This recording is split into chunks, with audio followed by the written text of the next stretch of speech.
Hello दोस्तों, घटना चक्र की सीरीज में ये आपका संक्षिप्त सामान्य ज्ञान का चल रहा था, जिसमें हम डेली आपको चैप्टर वाइज करा रहे थे।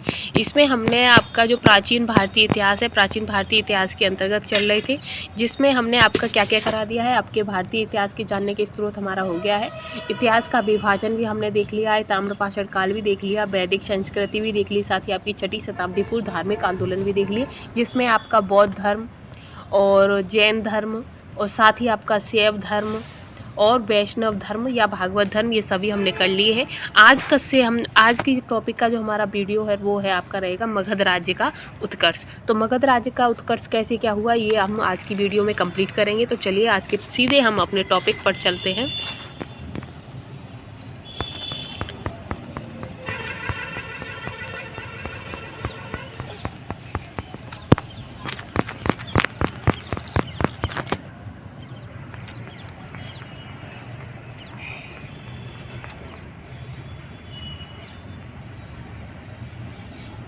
हाँ, ये आ गया आपका मगध राज्य का उत्कर्ष। तो मगध राज्य का उत्कर्ष कैसे क्या हुआ है उसको हम देखेंगे, ठीक है। जिसमें आपका पहला ही है कि आधुनिक बिहार के पटना तथा गया जनपदों की भूमि पर स्थित मगध प्राचीन भारत का महत्वपूर्ण राज्य था। जो मगध था वो प्राचीन भारत का महत्वपूर्ण राज्य था, और ये कहाँ है, तो ये आपके बिहार के पटना और गया जनपदों की भूमि पर स्थित है, ठीक है। वहीं जो मगध का जो प्रथम राजवंश कौन थे, तो मगध का जो प्रथम राजवंश था वो आपका हर्यक वंश था, ठीक है।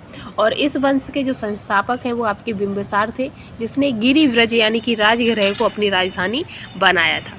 और जो बिंबिसार थे, बिंबिसार ने अपने राजवैद्य जीवक को अवंती नरेश चंड प्रघोत की चिकित्सा के लिए उनके राज्य में भेजा था। बिंबिसार ने कौन से राजवैद्य को अवंती के नरेश चंड प्रघोत की चिकित्सा के लिए भेजा था, तो वो आपके जीवक थे, ठीक है। आगे है कि बिंबिसार के पश्चात उनका पुत्र अजातशत्रु यानी कि जिन्हें कुड़िक कहा जाता है, वो शासक बने थे। और हर्यक वंश का जो अंतिम शासक अगर हम देखें तो हर्यक वंश के अंतिम शासक आपके नागदशक थे। नागदशक को उसके अमात्य शिशुनाग ने अपस्थ कर शिशुनाग वंश की स्थापना की थी। जो नागदशक के जो लास्ट जो थे शिशुनाग, उन्होंने क्या किया कि शिशुनाग ने उनकी हत्या कर दी थी और शिशुनाग वंश की स्थापना कर ली थी, ठीक है।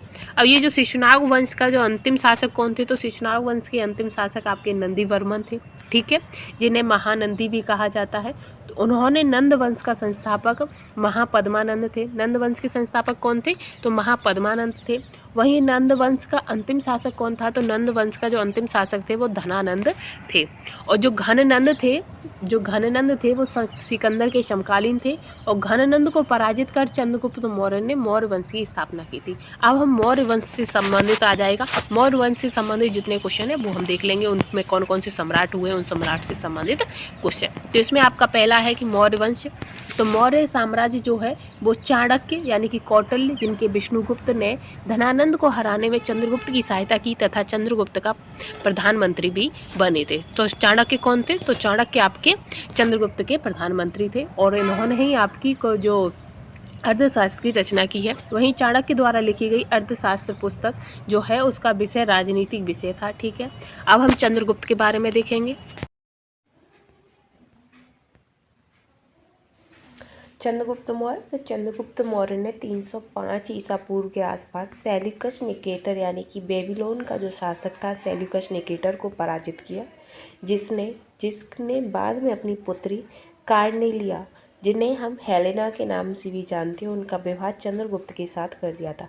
जैसे कि आपने अशोक से संबंधित एक आपका वो आता था चक्रवर्ती अशोक का टीवी सीरियल आता था, उसमें पूरा डिटेल में दिया गया है।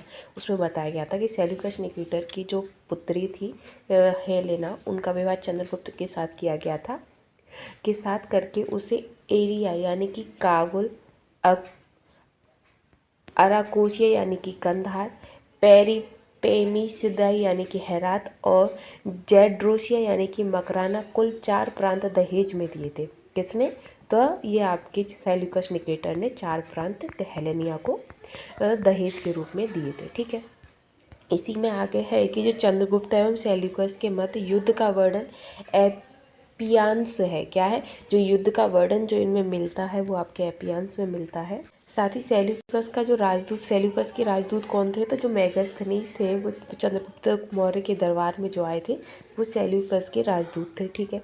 और जो मेगास्थनीज हैं इनके द्वारा एक पुस्तक लिखी गई है जिसका नाम आपका इंडिका है। क्वेश्चन आता है कि इंडिका किसके द्वारा लिखी गई है, तो जो इंडिका पुस्तक है ये आपके मेगास्थनीज के द्वारा लिखी गई है। वही है कि चंद्रगुप्त जैन धर्मावली तथा जैन गुरु भद्रबाहु का शिष्य थे। जो चंद्रगुप्त थे वो जैन धर्म को मानते थे और साथ ही ये भद्रबाहु के शिष्य थे। इसके बाद है कि चंद्रगुप्त मौर्य की जो मृत्यु है वो 297 ईसा पूर्व में कर्नाटक के श्रवणबेलगोला में उपवास पद्धति यानी कि सुलेखना के द्वारा हुई थी। अब है जस्टिन ने चंद्रगुप्त मौर्य की सेना को डाकुओं की सेना कहा था। जो जस्टिन थे उन्होंने चंद्रगुप्त मौर्य को डाकुओं की सेना कहा था। वही है बिंदुसार। तो बिंदुसार चंद्रगुप्त मौर्य के पुत्र थे, ठीक है। और ये कब गद्दी पर बैठे थे, तो ये चंद्रगुप्त मौर्य की मृत्यु के बाद आपकी 297 ईसा पूर्व मगध की गद्दी पर बैठे थे। और बिंदुसार की माता का नाम दुर्धरा था। क्या था? दुर्धरा। और वही जो बिंदुसार थे वो अमित्र घात यानी कि शत्रु विनाशक के नाम से जाने जाते थे। अब बात आती है अशोक की। तो अशोक बिंदुसार के बाद उसका पुत्र अशोक मगध की राजगद्दी पर बैठे थे। और अशोक का जो राज्याभिषेक है ये आपका 269 ईसा पूर्व में हुआ था। राजा बनने से पहले जो अशोक थे वे अवंती यानी कि उज्जैनी के उपराजा या वायसराय के रूप में थे, ठीक है। और अशोक है तो अशोक की माता का नाम सुभद्रांगी था, ठीक है। पुराणों में अशोक को अशोक वर्धन कहा गया है। जो पुराण है उनमें अशोक को अशोक वर्धन कहा गया है। वही मास्की, गुर्जरा, नेतुर और उडेगोलम जो अभिलेख हैं उनके नाम पर भी जो अशोक का नाम मिलता है, ठीक है। वही है कि अभिलेखों में अशोक को देव नाम प्रिय यानी कि देवाना प्रियदसी यानी कि देवों को प्रिय उपाधि दी गई है। वही राज्याभिषेक के 8 वर्ष बाद 261 में उन्होंने कलिंग पर आक्रमण किया था। और कलिंग पर आक्रमण के बाद जो वहाँ पर रक्तस्राव हुआ था तो उसको देखकर उनका मन विचलित हो गया था और उन्होंने युद्ध की प्रणाली छोड़ दी थी। वही है कि अशोक को उपगुप्त ने बौद्ध धर्म में दीक्षित किया था। क्वेश्चन आता है कि अशोक को बौद्ध धर्म में दीक्षित किसने किया था, तो उपगुप्त ने किया था। आगे है कि अशोक ने आजीवक संप्रदाय के अनुयायियों को रहने के लिए बराबर की पहाड़ियों में 4 गुफाएं बनवाई थी जिनका नाम लोमस ऋषि, कर्ण चौपाल, सुदामा और विश्व झोपड़ी था, ठीक है।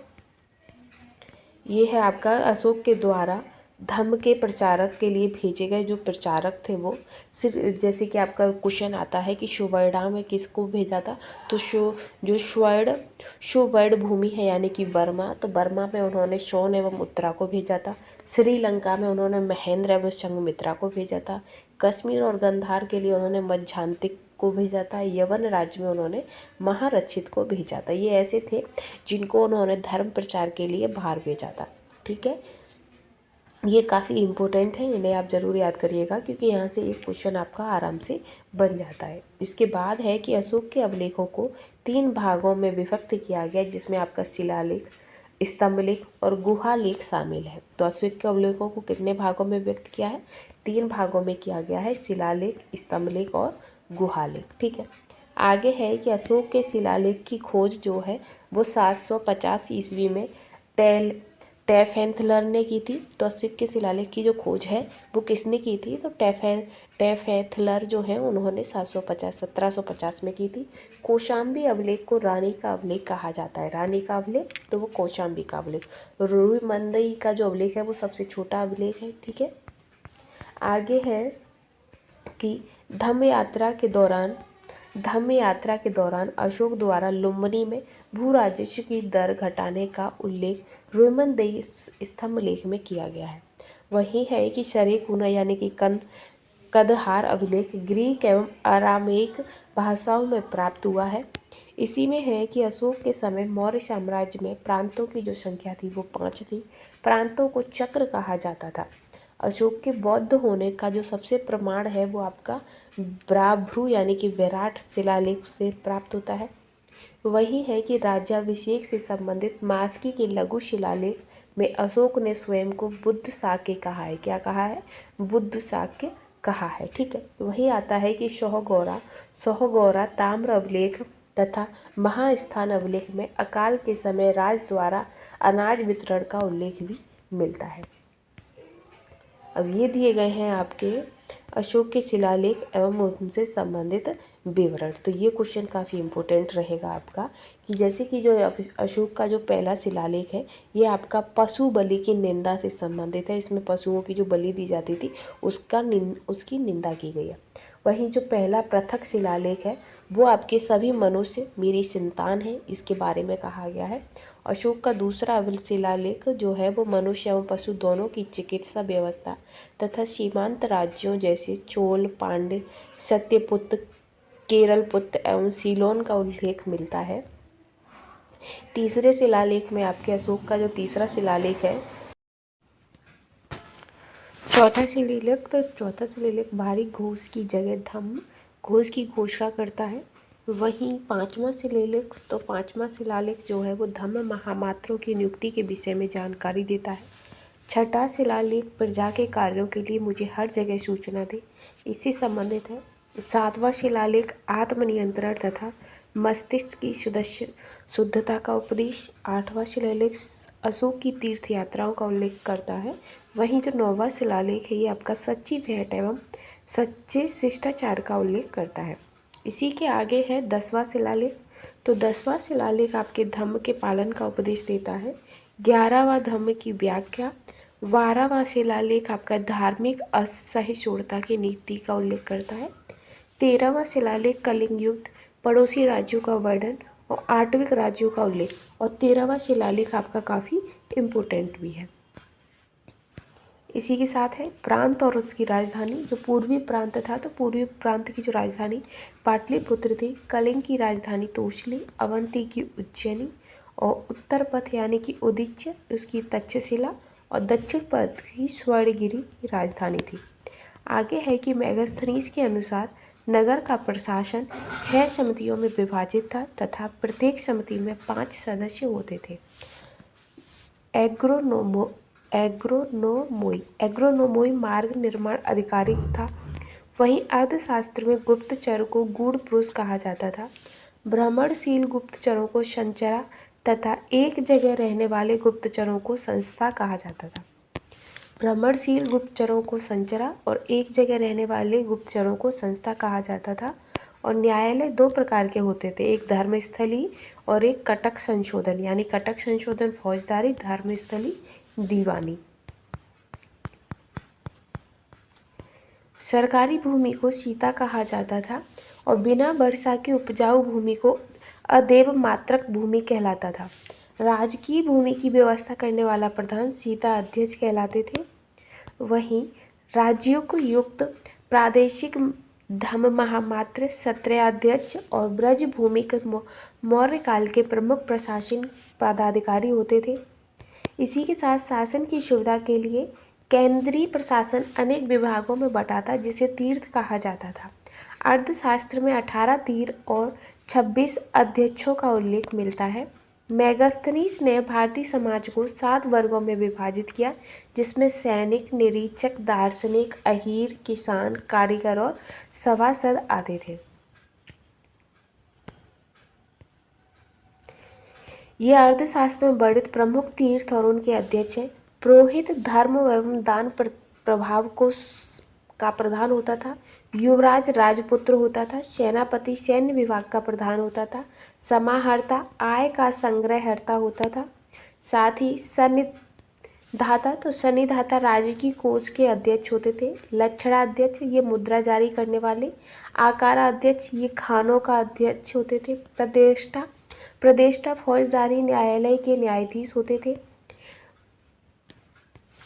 पंड्याध्यक्ष ये वाणिज्य विभाग के अध्यक्ष थे। सीता अध्यक्ष राजकीय कृषि विभाग के अध्यक्ष। व्यवहारिक तो ये धार्मिक स्थायी न्यायालय का न्यायाधीश होते थे।